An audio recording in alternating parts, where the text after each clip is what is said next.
know the issues. We know about energy. We know about the border. We know Joe Biden doesn't know what he's doing. We know all that. We get all that.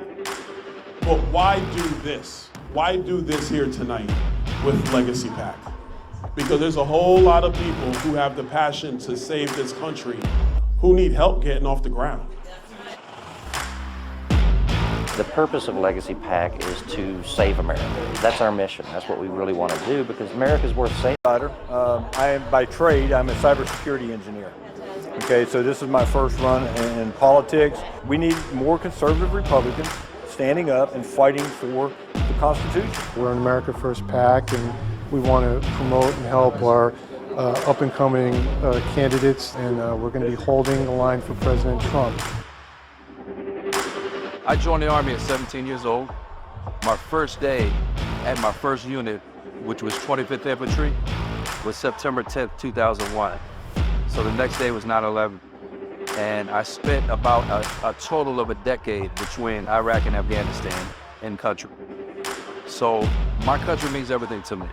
When I realized that if people like myself who don't want to be politicians don't start stepping up and taking these seats, that nothing's going to change, then I said, okay, I'll do it. Who deserves to lead the people of this country more than those who serve this country? So I'm behind every one of them. So let's make sure we get more veterans into power. I'm all for it. Remember why you're involved.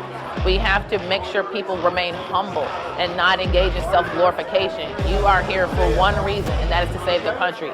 Period. End of story.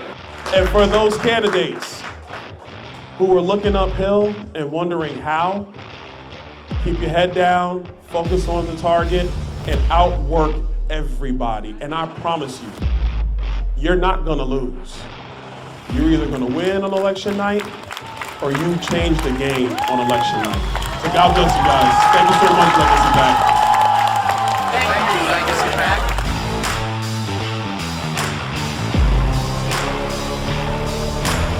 Under this administration, they have deliberately opened the border to fundamentally change the fabric of our country. I'm Jared Craig with Legacy PAC. We are here at Eagle Pass, Texas, to bring attention to the border crisis, to educate the voters, the citizens of the United States, and the candidates running for federal office, the importance of a secure border. And at Legacy PAC, we want to bring candidates here to the border to see it firsthand, because there is nothing like being here, seeing this. We saw women and children climbing over barbed wire. There is no reason why we cannot secure this border. There is no reason to keep this open. This is not humane. So we need to get Victor and all these other good America First candidates into office.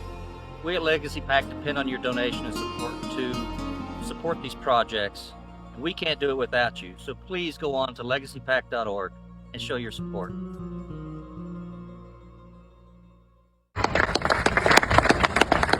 And Stan, where's Stan? Stan is with Veterans for Trump. Thank you, Martha. Thank you all. We're honored. I know there are so many organizations represented here today. You're sitting here too much. But you're going to do very well. And I just had somebody write down, first of all, James and Sarah Pritchard, thank you very much. Yes, great job. Thank you. We appreciate all the help. Stanley and Donna Fitzgerald. Right here, sir. Thank you very much. It's great. It's great that you're with us. Mike Acton. Hi, this is Stan Fitzgerald with Veterans for Trump, and I'm here with Eric Stevenson, who is running for Congress in North Carolina. How are you today, Eric? Doing great right here in the great state of North Carolina, man. I'm glad to be here. Well, we're happy you came on to talk to us. Eric, can you please go over a little bit about your background in the Navy?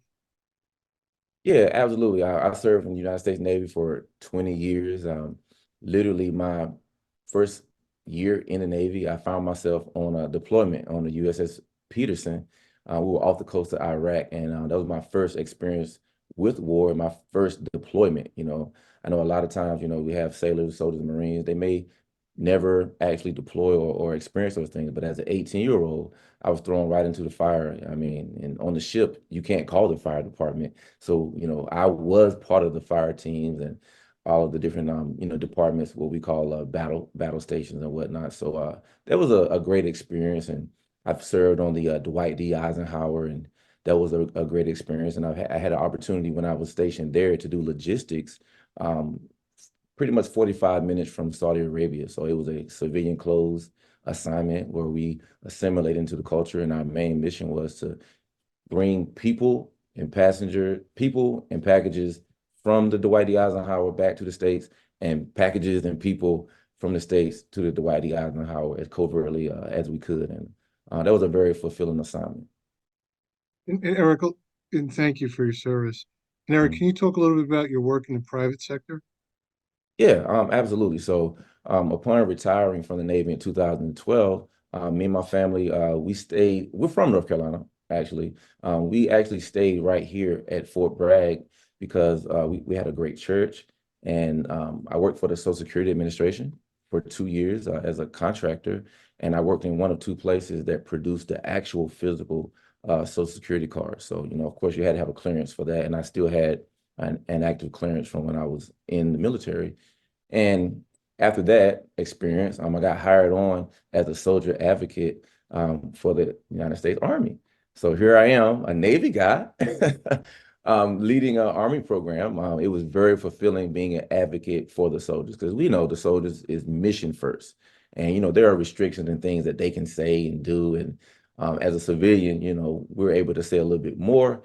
And, legally, when it's time to transition, a prepared soldier is the best soldier. Just like they prepare to go into battle, the transition program, we help them prepare to go into the civilian battle. So we connected them with companies that directly hired them, trained them from the trucking industry to IT to going directly to college. We ensured that veterans got their benefits. A lot of times before they even got out, they had a rating already before they got out, because there's been a huge disconnect with our veterans, including myself as a disabled veteran, getting our benefits. So I love fighting for those guys. My phone would ring on a Saturday. I would pick it up and I would help that soldier. Doesn't matter if you're an E1 or 05. You call my phone and you need help, I came running.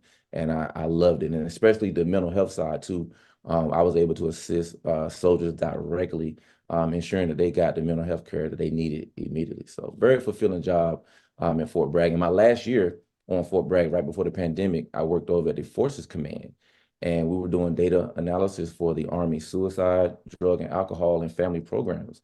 And I got to speak directly, to Mark Esper and General Milley and you name it, all those guys at the Pentagon, because we spoke directly to them. Every time there was a suicide, we were on the Suicide Fatality Review Board, and we spoke to the entire chain of command, no matter what installation they were at, trying to figure out what happened, how we can mitigate it, and how we can do better the next time, because that is another serious issue that's near and dear to my heart as well, suicide amongst our military forces. Outstanding work, and thank you for doing that. And I'm sure Yes, a lot sir. of that'll carry over in Congress Yes, sir. when you get there. But what are some of the major policies that you're going to focus on as a member of Congress?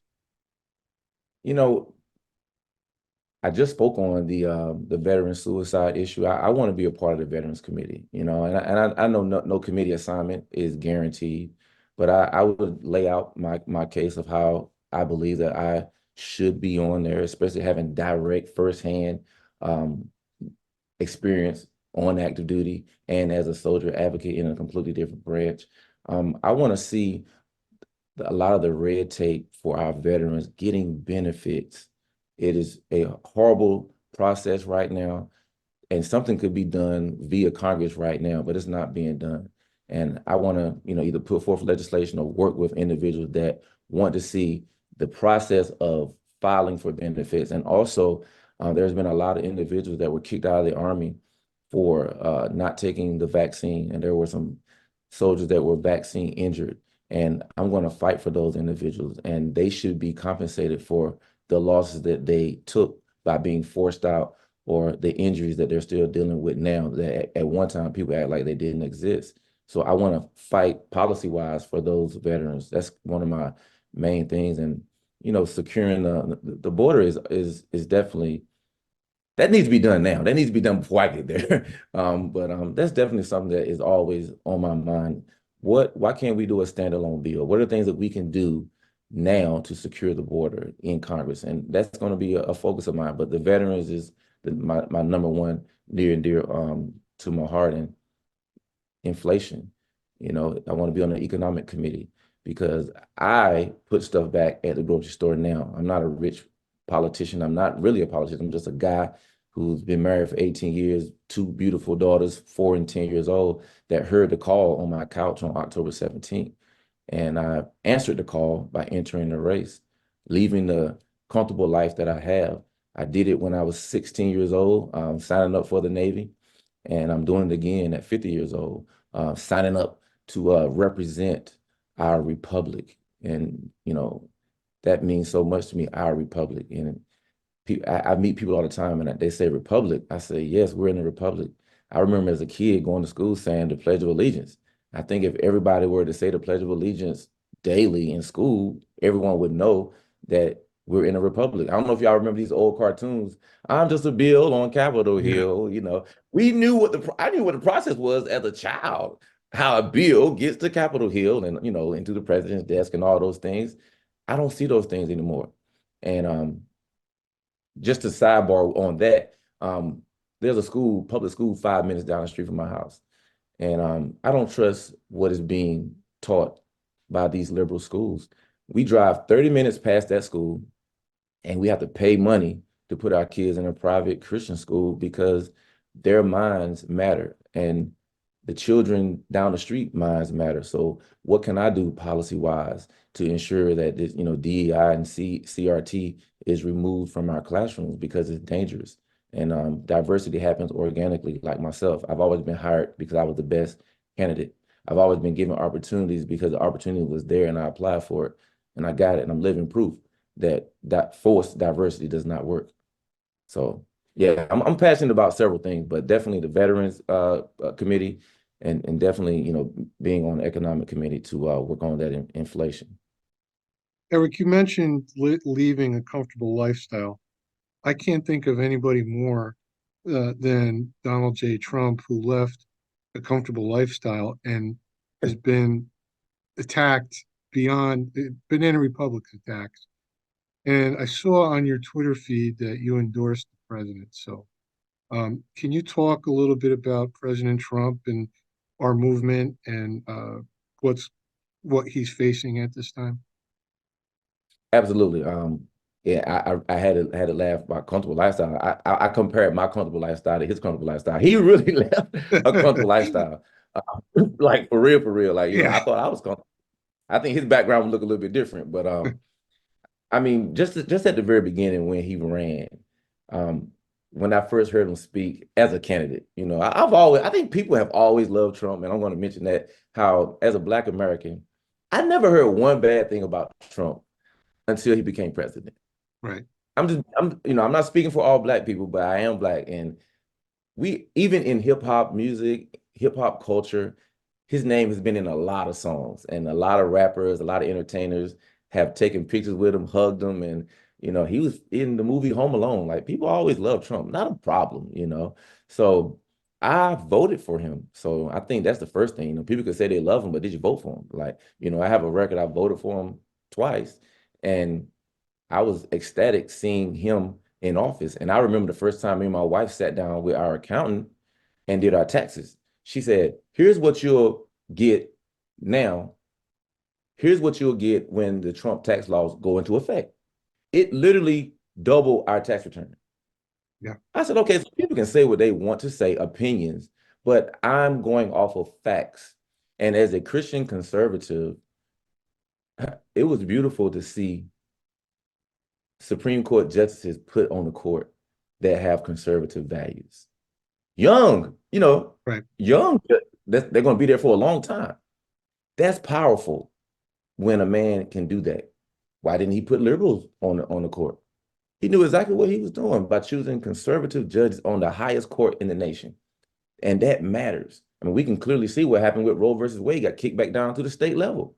He got overturned and kicked down to the state level. That wouldn't have happened without President Trump. And, you know, my support for him is unwaverable. You know, it's 100% because it's about the actions. If people judge me on my opinions, some of my favorite teams, you might not like me. you know, if it's based on my favorite teams or my attitude towards certain things, but you know what they can't say?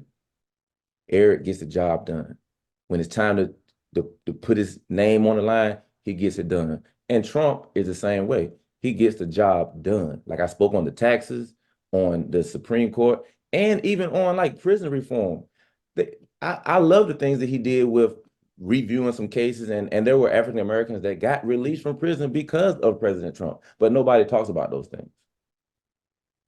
Absolutely. And you Yeah. raised some valid points. I mean, the fake news media hit them left and right with the tax returns saying they were fake, but when you do the math, it was true. Yeah, Eric, it was true. Eric, you are an excellent candidate, and we've also had another endorsement application from your district, and we will be getting to your district in a few weeks.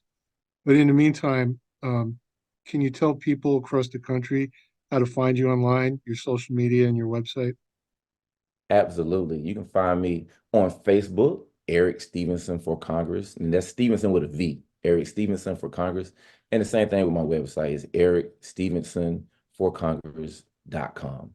And you can read a little bit about me. And I feel like I always say I'm the most accessible candidate. You know, I'm in my Trump mode. I'm the most accessible candidate. You know how he does, you know how he accentuates everything. I'm the most accessible candidate because you can call me. I will give you my phone number. You can call me, we can talk.